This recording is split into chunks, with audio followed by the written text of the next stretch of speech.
जय हिंद दोस्तों, हमारे YouTube चैनल में आप सभी का स्वागत है। आज की वीडियो में मैं MPPSC के सिलेबस और साथ ही MPPSC की तैयारी के लिए कौन कौन सी बुक लें इसके बारे में जानकारी दूंगी। दोस्तों, सबसे पहली चीज मैं बता दूं कि अगर आप MP में डिप्टी कलेक्टर, SDM, DSP या फिर आप तहसीलदार बनना चाहते हैं, नायब तहसीलदार, तो फिर आपको MPPSC एग्जाम देना होगा। MPPSC एग्जाम 3 स्टेज में होता है। पहला प्रीलिम्स, दूसरा होता है मेंस और तीसरा होता है इंटरव्यू। प्रीलिम्स एग्जाम में केवल पास होना होता है। जब आप पास हो जाएंगे तभी आप मेंस एग्जाम में बैठ पाएंगे। यहाँ पर बता दूं कि प्रीलिम्स एग्जाम के जो नंबर है वो काउंट नहीं होते हैं, मतलब कि ये केवल मेंस एग्जाम में बैठने के लिए केवल देना होता है। इसके बाद मेंस एग्जाम के जो नंबर होंगे और इंटरव्यू के, इन दोनों के नंबर होंगे, वो दोनों जोड़ करके ही आप पास होंगे। दोस्तों, यहाँ पर एक चीज बता दूं कि अगर आप MP में सबसे ज्यादा नंबर लेकर के आते हैं, मतलब MPPSC एग्जाम क्वालिफाई करते हैं और उसमें टॉप करते हैं, टॉप 1, 2, 3 में है, 4 में है, तो आपको डिप्टी कलेक्टर बनने से कोई नहीं रोक सकता अगर आप डिप्टी कलेक्टर बनना चाहते हैं। तो इसलिए अगर आपने पहला प्रेफरेंस डिप्टी कलेक्टर रखा है तो आप डिप्टी कलेक्टर डेफिनेटली बनेंगे अगर आप टॉप किए हुए हैं तो। अब मैं बात करती हूँ MPPSC के सिलेबस के बारे में। सबसे पहले मैं बताऊंगी प्रीलिम्स के बारे में। MPPSC में कुछ चेंजेस हुए हैं। 2019 तक इसका सिलेबस अलग रहा है और 2020 में जो एग्जाम अभी होने वाला है इसका सिलेबस थोड़ा अलग हो चुका है। बहुत सारी चीजें हटा दी गई हैं और बहुत सारी चीजें जोड़ दी गई हैं। तो मैं 2020 का ख्याल में रखते हुए, मतलब जो एग्जाम अभी होने वाला है उसके ख्याल में रखते उसके सिलेबस को मैं बता रही हूँ। सबसे पहले तो MPPSC के प्रीलिम्स में मध्य प्रदेश का इतिहास या हिस्ट्री, संस्कृति और साहित्य के बारे में पूछा जाएगा, जिसमें मध्य प्रदेश के इतिहास की बहुत सारी घटनाएं हैं, प्रमुख राजवंश है, उसके बारे में पूछा जाएगा। स्वतंत्रता आंदोलन में मध्य प्रदेश का क्या योगदान रहा है, मध्य प्रदेश की प्रमुख कलाएं और स्थापत्य कला, मध्य प्रदेश की प्रमुख जातियां, जनजातियां, बोलियां, ये सब पूछे जाएंगे। मध्य प्रदेश के प्रमुख त्योहार, लोक संगीत, लोक कलाएं, लोक साहित्य, मध्य प्रदेश के प्रमुख साहित्यकार और उनकी कृतियां, मध्य प्रदेश के प्रमुख धार्मिक एवं पर्यटन स्थल और मध्य प्रदेश के प्रमुख जनजातीय व्यक्तित्व, ये सभी चीजें आपको पढ़ना होगा मध्य प्रदेश के इतिहास में, संस्कृति और साहित्य में। और इसके अलावा आपको अलग से कोई तैयारी नहीं करना है मध्य प्रदेश के इतिहास से रिलेटेड में। इसके बाद भारत का इतिहास आपको पढ़ना होगा। भारत के इतिहास में प्राचीन एवं मध्यकालीन भारत के इतिहास की प्रमुख विशेषताएं, घटनाएं और उनकी प्रशासनिक, सामाजिक और आर्थिक व्यवस्थाएं, इनके बारे में आपको पढ़ना होगा। उसके बाद 19वीं एवं 20वीं शताब्दी में सामाजिक तथा धार्मिक सुधार आंदोलन हुए थे, उसके बारे में आपको पढ़ना होगा। स्वतंत्रता संघर्ष एवं भारतीय राष्ट्रीय आंदोलन, स्वतंत्रता के पश्चात भारत का एकीकरण और पुनर्गठन, ये आपको भारत के इतिहास या इंडिया की हिस्ट्री में पढ़ना है। इसके बाद आपको MP का जियोग्राफी तैयार करना होगा, जिसमें से बहुत सारे क्वेश्चन आते हैं, जिसमें आपको वन, वनोपज, वन्यजीव, नदियां, पर्वत, पर्वत श्रृंखलाएं, जलवायु, प्राकृतिक एवं खनिज संसाधन, परिवहन, प्रमुख सिंचाई एवं विद्युत परियोजनाएं, कृषि, पशुपालन एवं कृषि आधारित उद्योग, इससे संबंधित जितने भी क्वेश्चन हैं वो कोई भी पूछ सकते हैं। तो इसलिए आपको सभी टॉपिक तैयार करना होगा।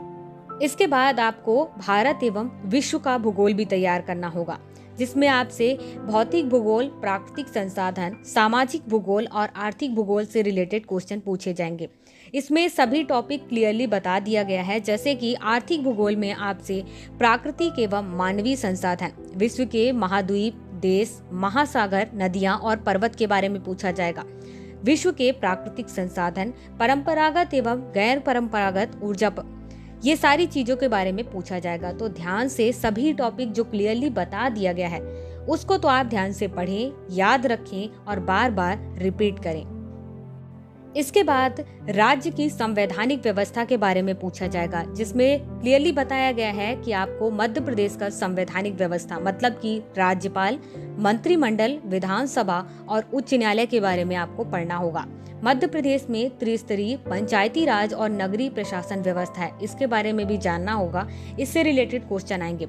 इसके बाद राज्य की अर्थव्यवस्था क्या है, मतलब कि मध्य प्रदेश की जननांकी एवं जनगणना, आर्थिक विकास, प्रमुख उद्योग और जातियां, अनुसूचित जातियां, जनजातियां और राज्य के प्रमुख कल्याणकारी योजनाएं, ये सारी चीजें आपको तैयार करनी होगी।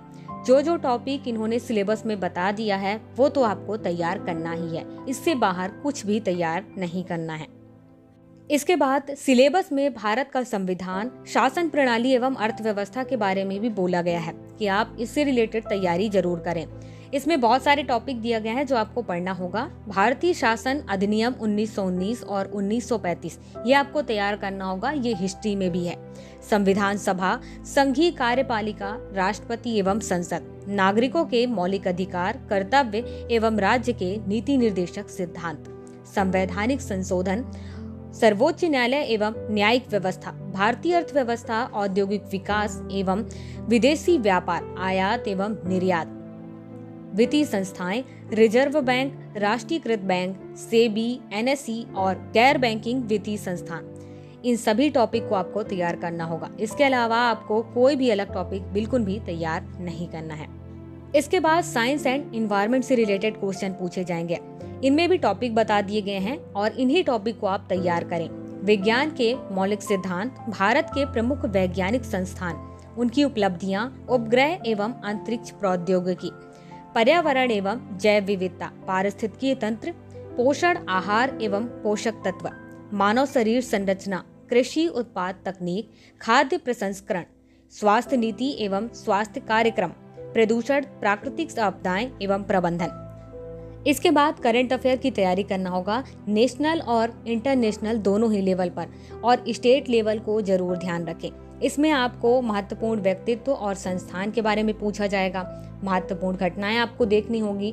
भारत और मध्य प्रदेश की प्रमुख खेल संस्थाएं, खेल प्रतियोगिताएं और पुरस्कार, ये चीज तो जरूर ध्यान रखें। हर साल इसमें से एक क्वेश्चन तो निश्चित है आता ही है, और उसके बाद इससे ज्यादा संख्या तो हो ही सकती है। इसके बाद सिलेबस में सूचना और संचार प्रौद्योगिकी के बारे में भी पढ़ने को कहा गया है, जिसमें आप इलेक्ट्रॉनिकी, सूचना और संचार प्रौद्योगिकी, robotics, artificial intelligence, cyber security, e governance, internet और social networking sites, e commerce के बारे में भी आप पढ़ें। इसके बाद राष्ट्रीय एवं प्रादेशिक संवैधानिक संस्थाओं के बारे में आपको तैयार करना है। सांविधिक संस्थाओं के बारे में पढ़ना है, जिसमें भारत निर्वाचन आयोग, राज्य निर्वाचन आयोग, संघ लोक सेवा आयोग मतलब यूपीएससी, मध्य प्रदेश लोक सेवा आयोग मतलब कि एमपीपीएससी, नियंत्रक एवं महालेखा परीक्षक मतलब कैग, नीति आयोग, मानवाधिकार आयोग, महिला आयोग, बाल संरक्षण आयोग, SC/ST आयोग। इसके बाद इसमें ओबीसी से रिलेटेड जितने संस्थाएं हैं, सूचना आयोग है, सतर्कता आयोग है, एनजीटी है, इससे रिलेटेड भी क्वेश्चन आते हैं इसमें। दोस्तों ये तो था प्रीलिम्स का सिलेबस। इसके बाद मेंस का सिलेबस है, लेकिन मेंस के सिलेबस में ये सभी टॉपिक फॉलो होते हैं, मतलब कि यही टॉपिक आपको डिटेल में पढ़ना है। जब आप डिटेल में पढ़ेंगे तो मेंस एग्जाम में बेहतर तरीके से लिख पाएंगे, उसमें कोई भी नई चीज नहीं है। तो इसलिए प्रीलिम्स के जो टॉपिक्स दिए हैं इसे बेहतर तरीके से तैयार करें। इसके बाद हम बात करते हैं एमपीपीएससी के मेंस एग्जाम में कितने पेपर होते हैं। तो बता दूं कि यहाँ 6 पेपर होते हैं। 6 पेपर में शुरुआत के जो 4 पेपर होते हैं, GS first, GS second, GS third और जीएस फोर्थ, ये 3-3 घंटे के होते हैं। और शुरुआत के जो 3 पेपर हैं वो 300 नंबर के होते हैं। इसके बाद 5वां और 6ठा पेपर, 5वें पेपर 3 घंटे का होता है और 6वां पेपर 2 घंटे का होता है। 5वां पेपर सामान्य हिंदी एवं व्याकरण का होता है और 6वां पेपर हिंदी निबंध और प्रारूप लेखन का होता है। 4था और 5वां पेपर 200 नंबर के होते हैं और 6वां पेपर 100 नंबर का होता है।